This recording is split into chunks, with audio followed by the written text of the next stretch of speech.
بسم اللہ الرحمن الرحیم۔ شروع اللہ پاک کے ببرکت نام سے جو دلوں کا حال بخوبی جانتا ہے۔ السلام علیکم لسنرز، آپ سب کیسے ہیں؟ جو دوست اس چینل پر نئے آئے ہیں وہ برائے مہربانی چینل سبسکرائب کر کے بیل نوٹیفیکیشن آن کر دیں تاکہ نئی آنے والی ویڈیوز آپ کو سب سے پہلے مل جائے۔ پیارے لسنرز، آج میں آپ کے لیے لائی ہوں امبر ناگ ماریا سیریز کی قسط نمبر 45 خونی کھیل کا دوسرا حصہ پیش خدمت کرنے جا رہی ہوں۔ تو لسنرز چلے چلتے ہیں کہانی کی طرف۔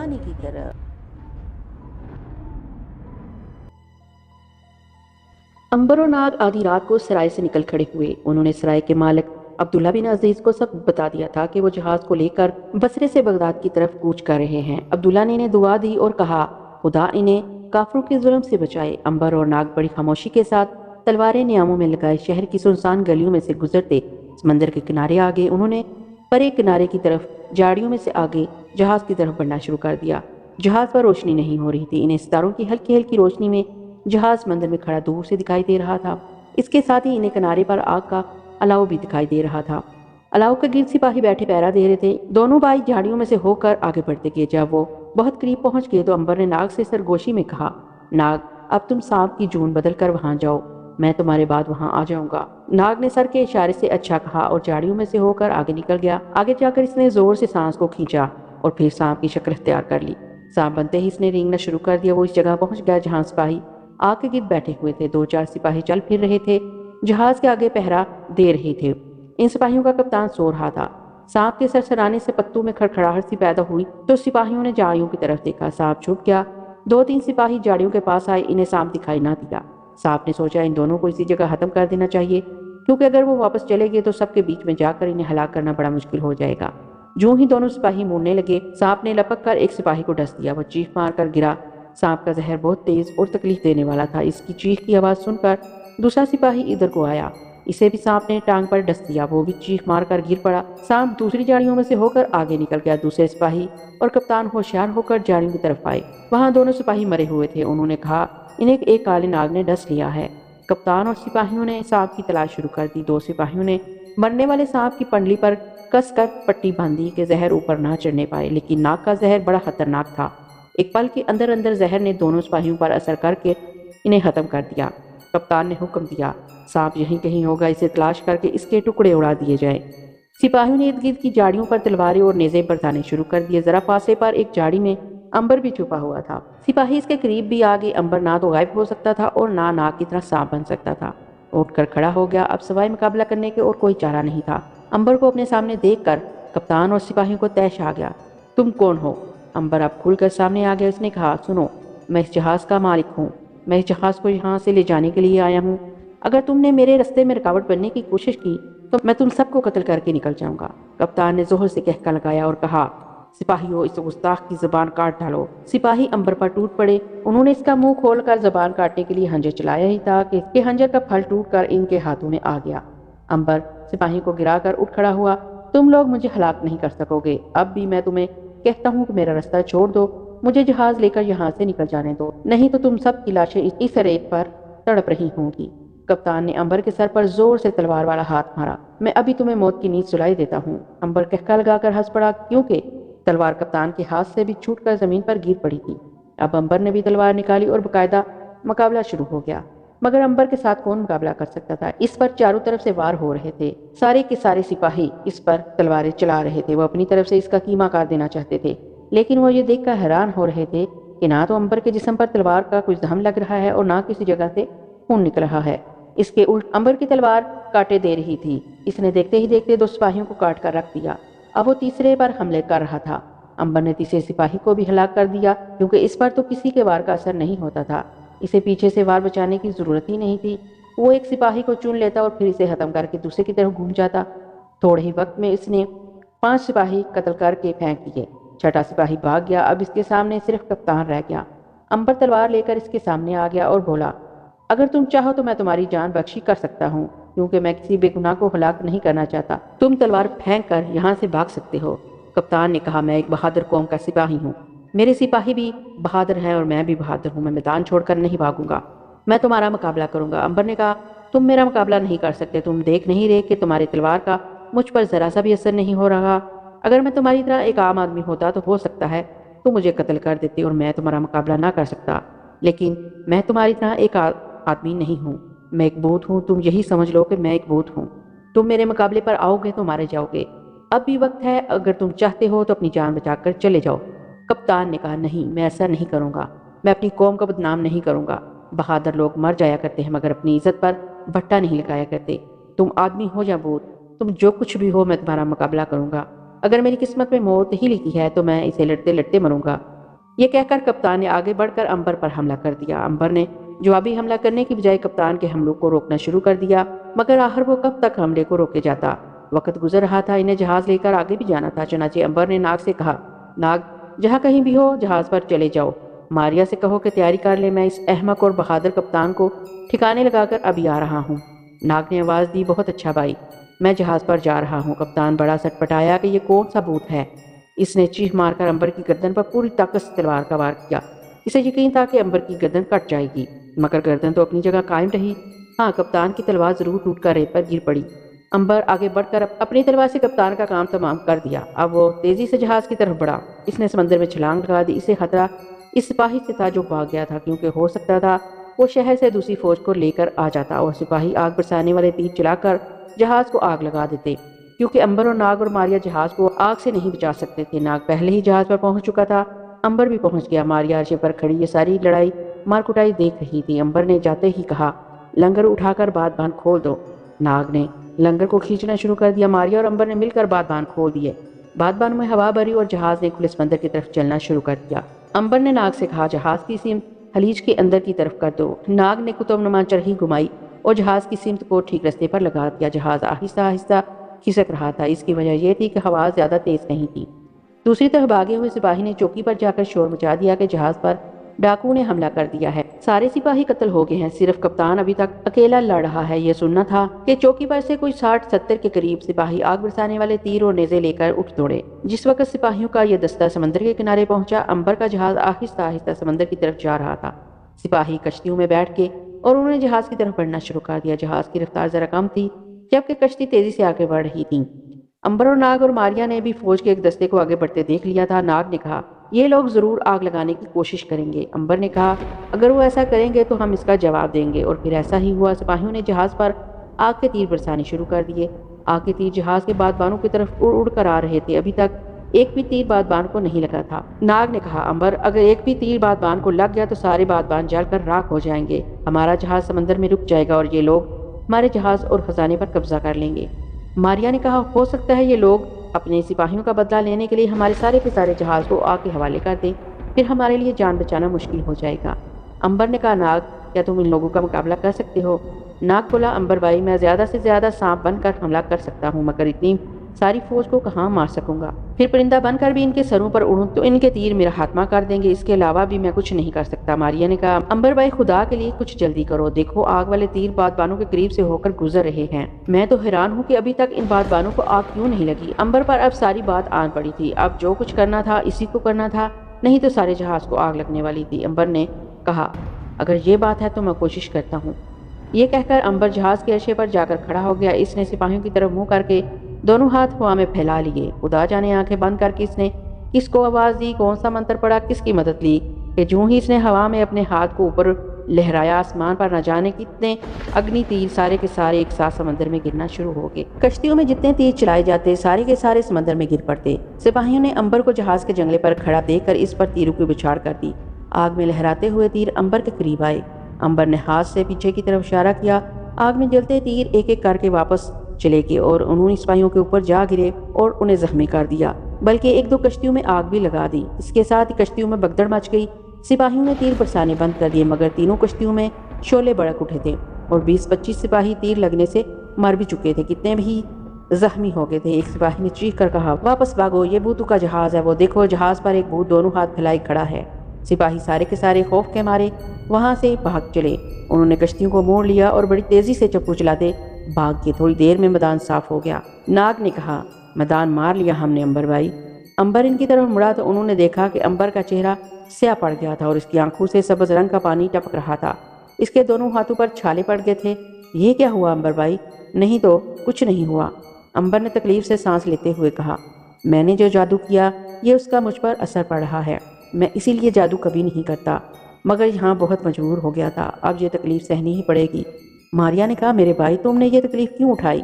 امبر نے مسکرا کر کہا ماریا بہن اگر میں یہ تکلیف نہ اٹھاتا تو اس وقت جہاز پر آگ لگ چکی ہوتی، مگر تم فکر نہ کرو، یہ تکلیف صرف 2-3 دن رہے گی، جادو کا اثر کم ہوتے ہی تکلیف دور ہو جائے گی۔ یہ سب سے خطرناک جادو تھا، میں نے بھوتو کے بادشاہ کی مدد لی تھی، اس نے مجھ سے قیمت وصول کر لی، اب مجھے یہ قیمت ادا کرنی ہوگی۔ ناگ اور ماریا امبر کو لے کر نیچے کیبن میں آ گئے، امبر کو ایک صاف ستھرے بستر پر لٹا دیا گیا۔ امبر نے اسے کہا صرف پیاز کا عرق بار بار پلایا جائے، جہاز پر پیاز بہت موجود تھا۔ ماریا نے اسی وقت دیچکے میں پیاز کا عرق نکال کر گرم کیا اور امبر کو تھوڑی تھوڑی دیر کے بعد پلانا شروع کر دیا۔ جہاز اب ساحل سے نکل کر کھلے سمندر میں آ گیا تھا۔ آہستہ آہستہ ہوا بھی چلنا شروع ہو گئی تھی، شاید اس لیے کہ دن چڑھتے ہی آسمان پر بادل جمع ہونے لگے تھے، بادلوں کی وجہ سے ہوا چلنے لگی تھی۔ امبر کو سخت تکلیف تھی، اسے زندگی میں پہلی بار اتنی تکلیف ہو رہی تھی، سارا دن وہ تکلیف سے ہائے ہائے کرتا رہا اور اس کے بعد غشی ستاری ہو رہی، رات کو بھی وہ درد سے تڑپتا رہا۔ اگلے روز اس کی طبیعت سنبھل گئی، ماریا اور ناگ اس کے پاس بیٹھے اس کی خدمت کرتے رہے۔ امبر نے آنکھیں کھول دی، تم لوگوں نے میری بڑی تیمارداری کی، خدا کا شکر ہے کہ کالے جادو کا اثر اب دفع ہو گیا ہے، اب تم لوگ جا کر آرام کرو۔ ماریا نے کہا نہیں امبر بھائی، میں تمہارے پاس ہی بیٹھوں گی، ایک بہن کو اپنے بھائی کی خدمت کر کے جو خوشی ملتی ہے وہ مجھے لینے دو۔ وہ دن بھی گزر گیا، رات کو امبر کی طبیعت بالکل ٹھیک ہو گئی، اس کے چہرے کی سیاہی بھی دور ہو گئی، ہاتھوں کے چھالے بھی مٹ کے وہ بلا چنگا ہو کر جہاز کے عرشے پر آ گیا۔ ماریا سو گئی تھی، ناگ عرشے پر کھڑا تھا، آسمان پر بادل چھائے ہوئے تھے اور بجلی رہ رہ کر چمک رہی تھی۔ امبر نے کہا شاید طوفان آنے والا ہے، مگر ہم لوگ صبح ہونے سے پہلے ہی دریائے دجلہ میں داخل ہو جائیں گے۔ بادلوں کی گرج کے ساتھ ہی موسلادھار بارش شروع ہو گئی، ساری رات بارش ہوتی رہی اور بجلی چمکتی رہی۔ دن چڑھا تو سمندر میں بڑی بڑی ٹھاٹھیں اٹھ رہی تھیں، دریائے دجلہ کا پانی بھی بڑی تیزی کے ساتھ سمندر میں گر رہا تھا۔ چونکہ ہوا بہت زور سے چل رہی تھی اس لیے ان کا بادبانی جہاز دریا میں داخل ہو گیا اور الٹے بہاؤ پر چڑھ کر بھی آگے روانہ ہو گیا۔ طوفان کا زور کم ہوتا گیا، جب وہ دریا کے بیچ میں پہنچے تو بارش تھم گئی اور ہوا کا زور بھی ختم ہو گیا۔ اب وہ دریا میں بڑے سکون کے ساتھ آگے بڑھ رہے تھے، اگرچہ آسمان پر بادل چھائے ہوئے تھے مگر نہ تو بارش ہو رہی تھی اور نہ ہی زوردار آندھی کا طوفان چل رہا تھا۔ بادلوں میں کبھی کبھی بجلی چمک جاتی تھی اور ہلکی ہلکی گرج کسی وقت سنائی دے جاتی تھی۔ دریا زیادہ چوڑا نہیں تھا، وہ ذرا زیادہ فاصلے پر دریا کے کنارے کے ساتھ ساتھ چل رہے تھے۔ کناروں پر ریت کے ٹیلے دور دور تک پھیلے ہوئے تھے، کہیں کہیں کھجوروں کے بڑے بڑے جھنڈ تھے۔ امبر نے ناگ اور ماریا سے کہا اس موسم میں کبھی کبھی یہاں بہت سخت بارشیں ہوتی ہیں، ہواؤں کے طوفان آتے ہیں، لیکن عام طور پر اس کے بعد موسم خشکی ہی رہتا ہے۔ تینوں جہاز کے عرصے پر کھڑے دریا کے کنارے کا نظارہ کر رہے تھے۔ بارش کی طوفان کی وجہ سے جہاز کو کسی قسم کا کوئی نقصان نہیں پہنچا تھا، صرف بارش کا پانی سیڑھیوں میں سے ہو کر تہہ خانے میں چلا گیا تھا، جسے امبر اور ناگ نے مل کر بالٹیوں سے نکال کر سمندر میں پھینک دیا تھا۔ بارش کے تھمتے ہی تیز ہوا نے بادبانوں کو خشک کر دیا، ان میں ہوا پھولی ہوئی تھی اور وہ جہاز کو لے کر بڑے سکون کے ساتھ بغداد شہر کی طرف بڑھ رہے تھے۔ ناگ نے دو ٹیلوں کو دیکھا اور کہا ان ٹیلوں پر کسی قسم کی کوئی آبادی دکھائی نہیں دے رہی، معلوم ہوتا ہے صدیوں سے یہاں کوئی آباد نہیں رہا۔ امبر بولا یہاں کئی آبادیاں بس کر تباہ ہو چکی ہیں، جہاں تمہیں آج ریت کے ٹیلے دکھائی دے رہے ہیں وہاں کبھی شاہی محل ہوا کرتے تھے جو وقت کے ساتھ ساتھ برباد ہو گئے۔ یہ وادی بڑی بڑی تہذیبوں کو ابھرتے اور فنا ہوتے دیکھ چکی ہے۔ ماریا نے کہا ہمور بے اور ہینیبال نے اسی وادی میں حکومت کی تھی۔ امبر بولا ہاں میں نے ان کا دور دیکھا ہے، ان کے وقتوں میں اسی دریا میں بادبانی جہازوں کی ہر وقت رونق رہا کرتی تھی، تجارتی سامان سے لدے ہوئے جہاز یہاں سے ہر وقت گزرا کرتے تھے۔ ناگ نے کہا کیا خیال ہے امبر بھائی، ہم کس وقت تک بغداد کی بندرگاہ پر پہنچ جائیں گے؟ امبر نے کہا میرا اندازہ ہے کہ ہمیں صرف آج کا دن اور آج کی رات ہی اس جہاز پر بسر کرنی ہوگی، کل کسی وقت ہمارا جہاز بغداد کی بندرگاہ میں داخل ہو جائے گا، لیکن دیکھنا یہ ہے کہ کیا ہمیں بغداد کی بندرگاہ میں داخل ہونا بھی چاہیے یا نہیں، کیونکہ بغداد میں ارچنگ گورنر سے بڑھ کر ظالم اور سنگ دل اٹیلا نے تباہی پھیلا رکھی ہے، لیکن وحشی قوم نے بندرگاہ پر بھی قبضہ جما رکھا ہوگا۔ ماریا نے کہا پھر تو ہو سکتا ہے کہ بغداد کی بندرگاہ پر پہنچ کر چنگیزی وحشی قوم کے سپاہی ہمارے جہاز پر قبضہ کر لیں، ساتھ ہی ساتھ خزانہ بھی ان لٹیرے کے قبضے میں چلا جائے۔ اس کا مطلب یہ ہوگا کہ ایک بلا سے بچ کر نکلے تھے کہ دوسری بلا کے منہ میں جا کر پھنس جائیں گے۔ ناگ نے کہا تو پھر اس کا کیا علاج ہو سکتا ہے امبر بھائی؟ امبر نے سوچ کر کہا یہ درست ہے کہ ہمیں جہاز کو ساتھ لے کر بندرگاہ میں داخل ہونے کا خطرہ مول لینا نہیں چاہیے، کیونکہ یہ تو کھلی ہوئی بات ہے کہ ہمارے جہاز پر اٹیلا کے وحشی سپاہی اس وقت قبضہ کر لیں گے، بلکہ ہمیں قتل کرنے کی کوشش بھی کریں گے۔ ماریہ بولی، ان حالات میں تو میرا خیال ہے ہمیں یہیں کسی جگہ جہاز کو دریا میں لنگر ڈال کر کھڑا کر دینا چاہیے۔ بندرگاہ سے ہم جس قدر دور ہوں گے ہمارے لیے اتنا ہی اچھا ہوگا۔ امبر نے ناگ سے پوچھا، تمہارا کیا خیال ہے ناگ؟ ناگ نے کہا، بھائی اس معاملے میں ہم صرف تمہاری رائے پر ہی عمل کریں گے، کیونکہ تم اس علاقے سے زیادہ واقف ہو اور تم اس قوم کو بھی اچھی طرح جانتے ہو جس سے ہمارا واسطہ پڑ رہا ہے۔ امبر نے کہا، تو پھر ہمیں آج آدھی رات کو اپنا جہاز دریا میں لنگر ڈال کر کسی جگہ کھڑا کر دینا چاہیے، کیونکہ ہمیں بندرگاہ سے بھی زیادہ فاصلے پر کھڑا نہیں ہونا چاہیے۔ بہتر ہے۔ ان کا جہاز دریا میں سارا دن چلتا رہا۔ شام ہونے تک بادل چھا گئے اور مغرب میں سورج غروب ہونے لگا تو ہر طرف اس کی سرخائی پھیل گئی۔ صحرا کی ریت اور دریا کی لہریں سرخ ہو گئی۔ ماریہ اور ناگ نے اس قدر خوبصورت نظارہ پہلے کبھی نہیں دیکھا تھا۔ وہ خوش ہو کر جہاز کے عرصے پر کھڑے ہو گئے اور امبر سے ان درختوں اور ٹیلوں کے بارے میں پوچھنے لگے جن کے پیچھے سورج غروب ہو رہا تھا۔ امبر نے کہا، ان ٹیلوں کے پیچھے میرا خیال ہے کچھ نہ کچھ آبادی شروع ہو جائے گی۔ مشکل یہ ہے کہ ہمارے وقت میں بادشاہ اور حکومتیں تو بڑی بڑی گزری ہیں اور گزر رہی ہیں، مگر آبادیاں بہت کم ہیں۔ لوگ کہیں کہیں گاؤں بنا کر رہتے ہیں۔ بہرحال بغداد میں تمہیں زیادہ لوگ نظر آئیں گے۔ ناگ نے کہا، وہاں تو اٹیلا نے تباہی مچا رکھی ہے، وہاں اب لوگ کہاں ہوں گے؟ امبر بولا، ہاں یہ بات ضرور ہے، اس تباہی نے آبادی پر برا اثر ڈالا ہوگا۔ تم لوگ شاید کہو کہ ہم کوئی اچھے وقت پر اس شہر میں داخل نہیں ہو رہے، مگر میں کہوں گا کہ اگر کسی ملک یا کسی تہذیب کو سچی حالت میں دیکھنا چاہتے ہو تو اس وقت دیکھو جب وہ تباہی سے گزر رہے ہو۔ ماریہ ہنس پڑی، امبر بھائی تمہاری ہر بات عجیب ہوتی ہے۔ ناگ اور امبر بھی مسکرانے لگے۔ رات چھا گئی۔ انہوں نے عرشے پر چراغ جلا کر کھانا کھایا اور پھر سو گئے۔ آدھی رات کے قریب امبر کی آنکھ اپنے آپ کھول گئی۔ اس نے ناگ اور ماریہ کو بھی جگا دیا۔ دونوں اٹھ کر بیٹھ گئے۔ امبر نے بتایا کہ یہی وقت جہاز کو کسی اچھی سی جگہ پر کھڑا کرنے کا ہے۔ آسمان صاف ہے، ستارے چمک رہے ہیں، ان کی روشنی میں سرائی ٹیلے اور کھجوروں کے درخت کے جھنڈ صاف نظر آ رہے تھے۔ اب ٹیلے ان کے قریب سے ہو کر گزر رہے تھے۔ دریا کا پاٹ پہلے سے زیادہ چھوٹا ہو گیا تھا۔ امبر نے کہا، ہمیں ایک طرف کر کے جہاز کو کھڑا کرنا ہوگا، کیونکہ ہو سکتا ہے بیچ میں کھڑا کرنے سے کسی دوسرے جہاز سے اس کی ٹکر ہو جائے۔ ماریہ نے کہا، مگر مجھے تو یہاں کوئی جہاز نظر نہیں آ رہا۔ امبر بولا، اس لیے کہ مسلمانوں کے سارے جہازوں پر اٹیلا نے قبضہ کر رکھا ہوگا اور یہ شخص صحرا کے وحشی ڈاکو اور لٹیرے ہیں۔ اس سے کیا خبر کہ بادبانی جہاز کیا ہوتا ہے اور اس سے کس طرح سمندر میں تجارت کی جاتی ہے۔ ناگ بولا، تو پھر یہیں کسی جگہ پر روک دیتے ہیں۔ امبر نے کہا، نہیں ایسے نہیں، ذرا دم لو، مجھے غور کر لینے دو۔ جہاز دریا کے ساتھ ہی دائیں جانب کو ایک طرف گھوم گیا۔ آگے جا کر انہوں نے دیکھا ایک طرف سے دریا کا پانی کنارے کو توڑ کر بائیں جانب نکل گیا تھا۔ وہاں ایک جھیل سی بن گئی تھی۔ اس جھیل میں بڑی اونچی اونچی گھاس اور دریائی جھاڑیاں اگی ہوئی تھی۔ اس جھیل کو دیکھ کر امبر کے چہرے پر مسکراہٹ آ گئی۔ خدا نے ہماری مدد کی ہے، یہ جھیل بڑی اچھی ہے، ہم یہاں پر اپنے جہاز کو جب تک چاہیں کھڑا کر سکتے ہیں۔ ناگ بولا، لیکن امبر اس جھیل میں دریائی گھاس بے شمار اگی ہوئی ہے، کہیں ہمارا جہاز اس میں پھنس نہ جائے۔ امبر نے کہا، نہیں ایسا نہیں ہوگا، یہ نرسل کی گھاس نہیں ہے جو بیل کی طرح سے جہاز کے ساتھ لپٹ جاتی ہے، یہ معمولی دریائی گھاس ہے، یہ جہاز کو نقصان نہیں پہنچا سکتی، ہم بڑی آسانی اور اطمینان کے ساتھ جہاز کو یہاں کھڑا کر سکتے ہیں۔ ماریہ نے کہا، میرے خیال میں امبر ٹھیک کہہ رہا ہے، اس سے اچھی جگہ ہمیں اور کہیں نہیں مل سکتی، یوں لگتا ہے قدرت نے یہ جھیل ہمارے جہاز کے لیے بنائی ہے۔ کیوں نہیں، اب ہمیں بڑی ہوشیاری سے جہاز کو جھیل میں داخل کرنا ہوگا۔ ناگ، تم باد بانو کی رسی پکڑ کر ان کا رخ ذرا بائیں طرف کو کر دو، میں جہاز کی چرخی پر کھڑا ہوتا ہوں۔ ناگ نے رسی کھول کر اسے کھینچ کر باد بانو کا رخ بائیں طرف کر دیا۔ ہوا نے بائیں طرف ہو کر باد بانو پر بوجھ بڑھایا تو جہاز بائیں کنارے کی طرف گھومنے لگا۔ امبر نے چرخی کو زور زور سے گھمانا شروع کر دیا۔ پانی کا دباؤ بھی بائیں طرف کو ہو گیا۔ اس تمام کارروائی کا نتیجہ یہ نکلا کہ جہاز بڑے آرام سے بائیں کنارے کی طرف ہو کر جھیل کی ساکن پانی میں داخل ہو گیا۔ دریائی گھاس جہاز کے نیچے دبنے لگی، جہاز گھاس کو چیرتا ہوا جھیل میں بڑھنے لگا۔ امبر نے حکم دیا کہ باد بانوں کو لپیٹ دیا جائے، کیونکہ جہاز اپنے بوجھ سے آگے بڑھ رہا ہے، اگر بادبان بھی کھلے رہے تو جہاز کا اگلے کنارے کے ساتھ ٹکرا جانے کا خطرہ ہے۔ ناگ نے اسی وقت بادبان کی رسیاں کھول دی۔ رسیوں کے کھلتے ہی جہاز کی رفتار بے حد سست ہو گئی۔ ناگ نے بادبانوں کو لپیٹنا شروع کر دیا۔ امبر نے لنگر کھول کر جھیل میں پھینک دیا۔ لنگر جھیل کے اندر جا کر طے کی گھاس اور دلدل میں ایک دم کھپ گیا اور جہاز وہیں رک گیا۔ انہوں نے جلدی جلدی جہاز کے عرصے پر سے بستر اور دوسری چیزیں اٹھا کر تہخانے میں جا کر بند کر دی۔ اب سب سے بڑا مسئلہ خزانے کے صندوق کا تھا۔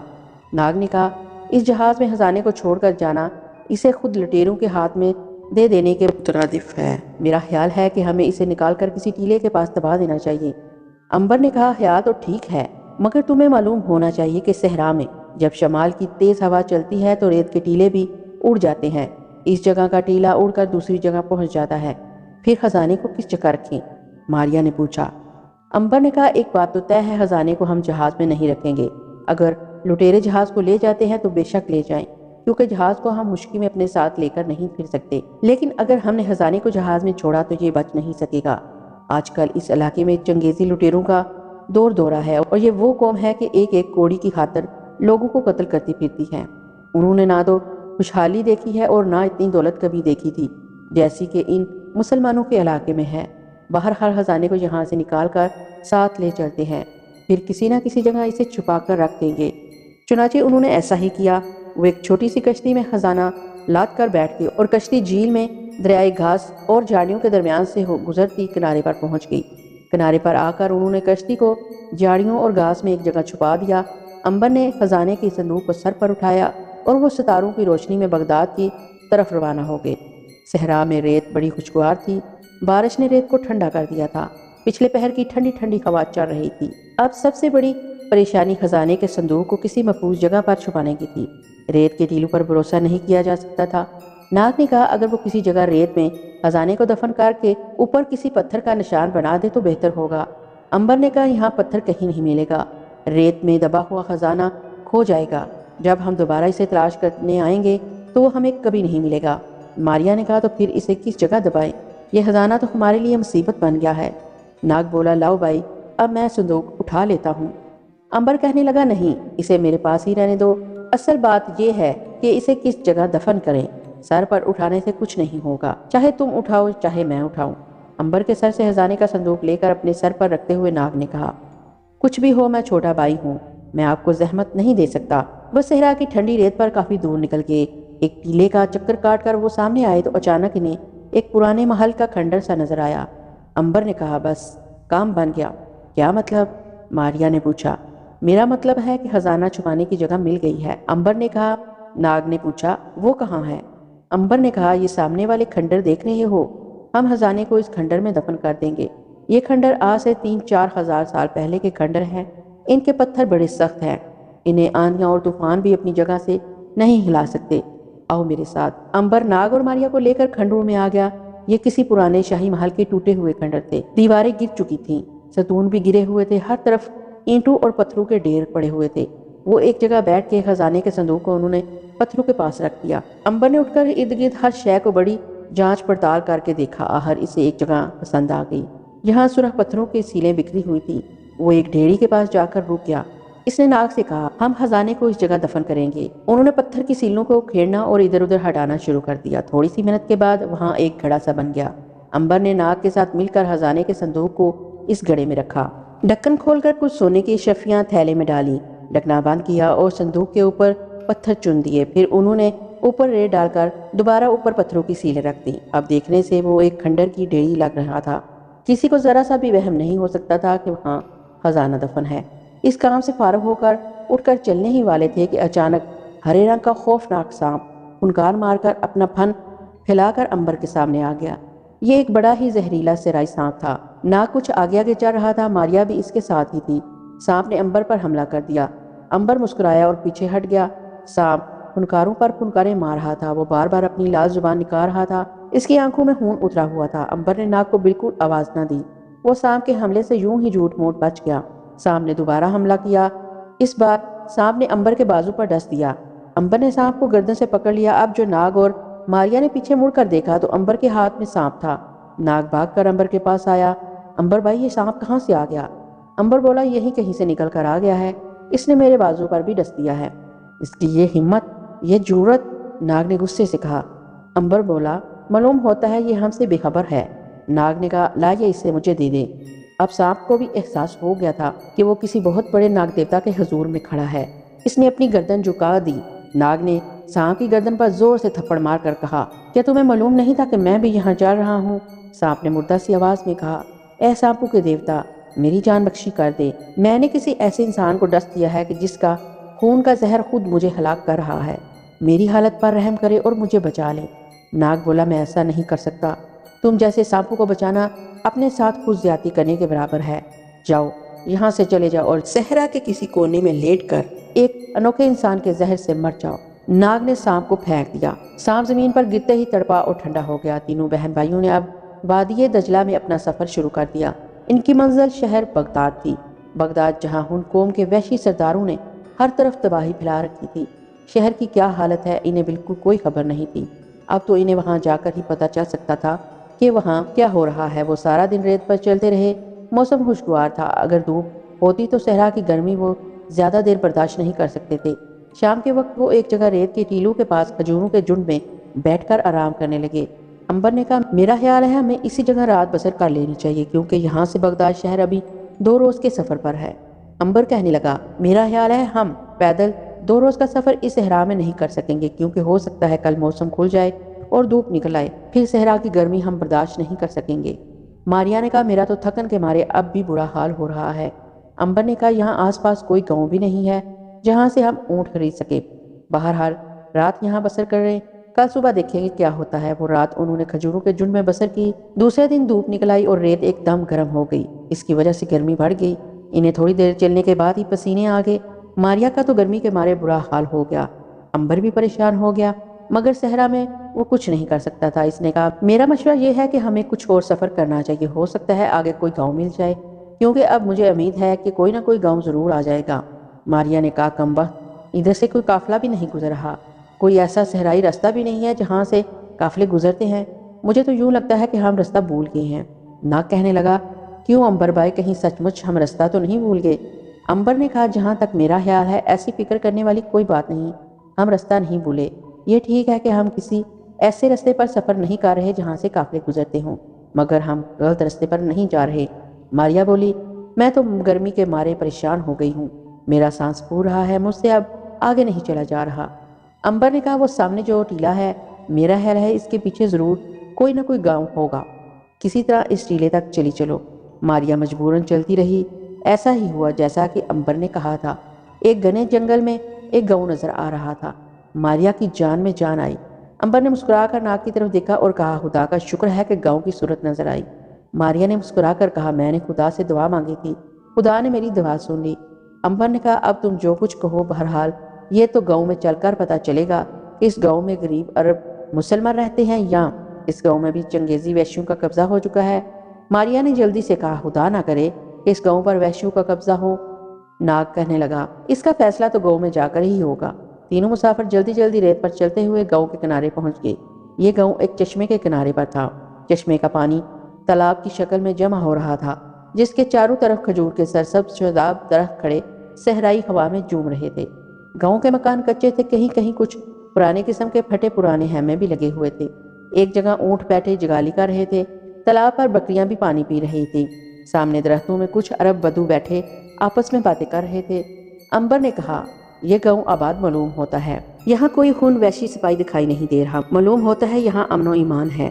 ناگ نے کہا پھر بھی ہمیں احتیاط سے کام لینا چاہیے، میرا خیال ہے تم لوگ اسی جگہ ٹھہرو، میں جا کر معلوم کرتا ہوں کہ یہ گاؤں کن لوگوں کا ہے اور آگے کیا صورتحال ہے۔ امبر کہنے لگا میرا خیال ہے ہمیں یہاں رہنے کی کوئی ضرورت نہیں، ہم دونوں ساتھ ہی چلتے ہیں۔ ماریا تو ہمارے ساتھ نہ ہونے کے برابر ہے، اس کو تو کوئی نہیں دیکھ سکتا۔ تالاب کے کنارے پہنچ کر انہوں نے منہ ہاتھ دھو کر چشمے کا ٹھنڈا پانی پیا۔ تازہ دم ہو کر وہ ان خیموں کی طرف آ گئے جہاں 3 بوڑھے عربی بدو درخت کی ٹھنڈی چھاؤں میں بیٹھے باتیں کر رہے تھے۔ انہوں نے امبر اور ناگ کو اپنی طرف آتے دیکھا تو وہ بھی خاموشی سے تکنے لگے۔ قریب جا کر امبر اور ناگ نے جھک کر سلام کیا تو ایک بوڑھے بدو نے کہا کیا تم بت پرست ہو جو جھک کر سلام کرتے ہو؟ ہمارے اسلام میں کسی کے آگے جھک کر سلام نہیں کیا جاتا۔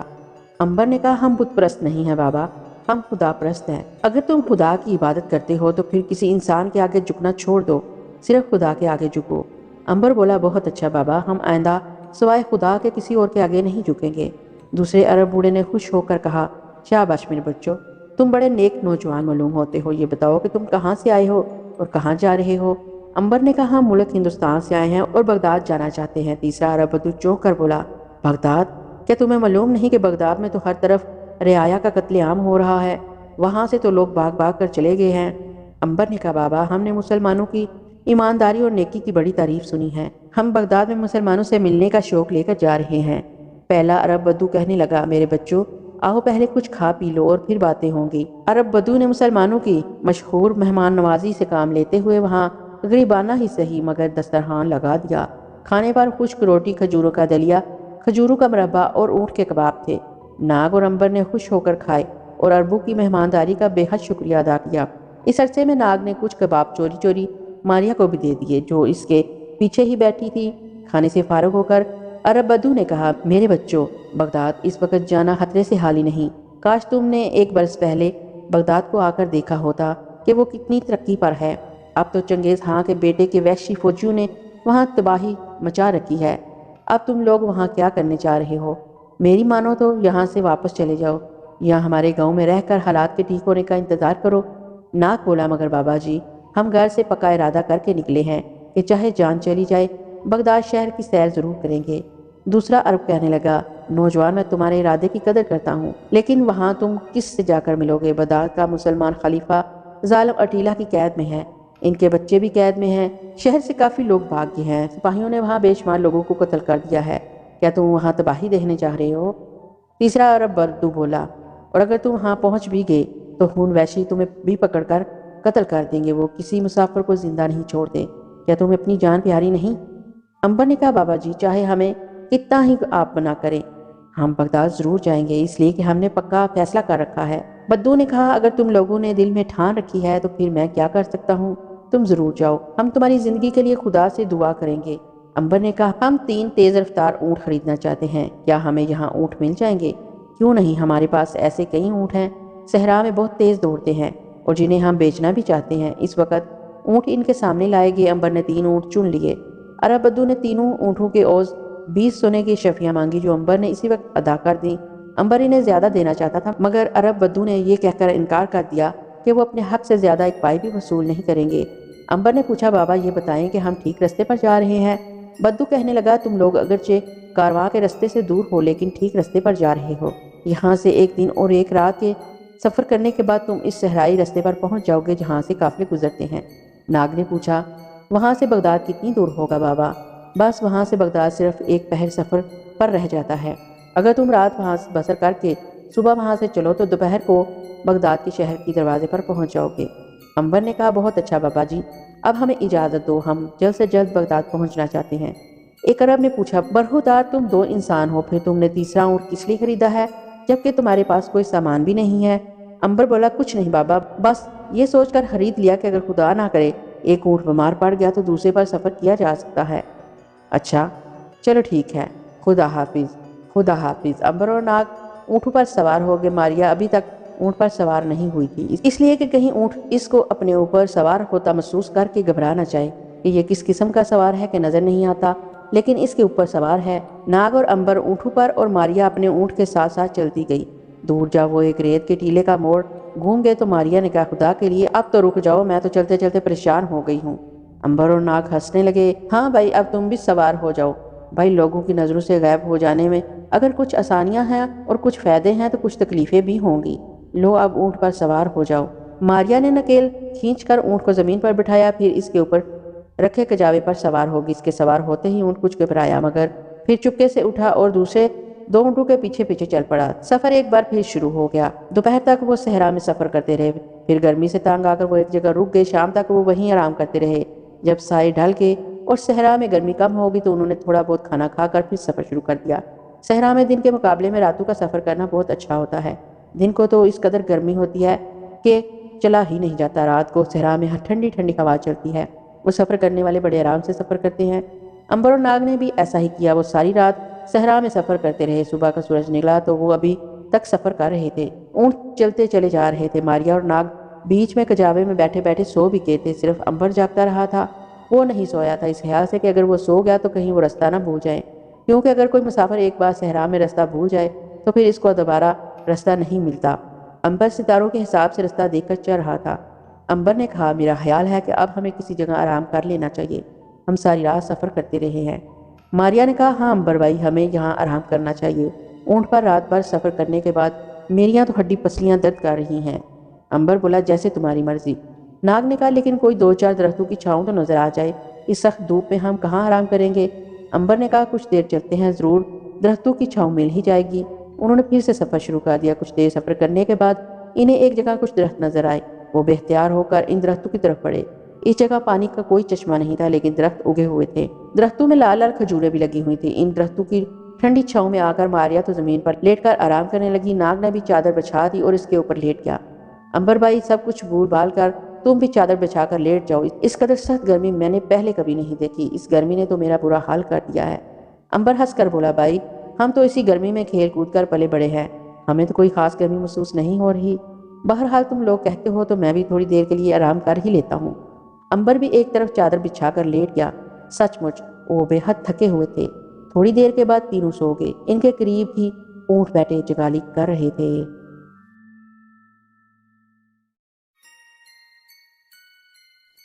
تو پیارے لسنرز، یہاں تک کی کہانی آپ کو کیسی لگی؟ اپنی رائے کا اظہار کمنٹ باکس میں ضرور کریے گا، کیونکہ آپ کی رائے میرے لیے بہت قیمتی ہے، اور پلیز مجھے سپورٹ کریے گا۔ اس کہانی کا نیکسٹ پارٹ جلد ہی لے کر آؤں گی۔ تب تک کے لیے اپنی دعاؤں میں یاد رکھیے گا۔ پھر ملیں گے انشاءاللہ۔ اللہ حافظ۔